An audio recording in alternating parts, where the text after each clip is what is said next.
সন্ধ্যা হতেই চায়ের আড্ডায় মেতে ওঠে বাংলাদেশ কৃষি বিশ্ববিদ্যালয়ের জব্বারের মোড় ও শেষ মোড়। ক্যাম্পাসে অসংখ্য চায়ের দোকান থাকলেও শিক্ষার্থীদের পদচারণা বেশি জব্বারের মোড়ের আওয়াল স্টোরের আলামিন হোসেন ও শেষ মোড়ের প্রাণজিৎ চন্দ্র পালের চায়ের দোকানে।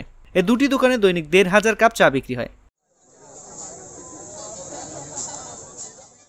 সারাদিনের ক্লাস, ল্যাব, টিউশনি শেষে বন্ধু-বান্ধব সবাই মিলিত হন চায়ের দোকানগুলোতে। সন্ধ্যা শেষে রাত যত গভীর হতে থাকে দোকানগুলোতে ভিড়ও ততই বাড়তে থাকে, যা চলে একদম মধ্যরাত পর্যন্ত।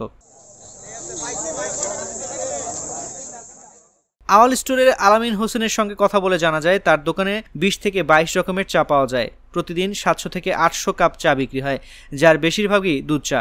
চায়ের জন্য প্রতিদিন দুধের প্রয়োজন হয় ১ থেকে ১.৫ মণ পর্যন্ত। তার চায়ের দোকানের নতুন আকর্ষণ খেজুর গুড়ের চা। ১ কাপ গুড়ের চা তিনি বিক্রি করেন ১৫ টাকায়। বিশ্ববিদ্যালয়ের শিক্ষার্থী তো বটেই, জব্বারের মোড় বিশ্ববিদ্যালয়ের প্রাণকেন্দ্রে অবস্থিত হওয়ায় আলামিনের চায়ের দোকানে ভিড় লেগেই থাকে।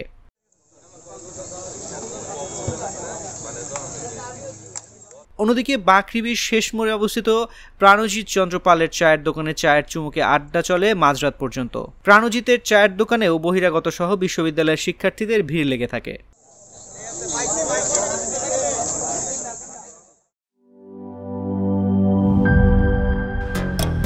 And now you're someone new they can't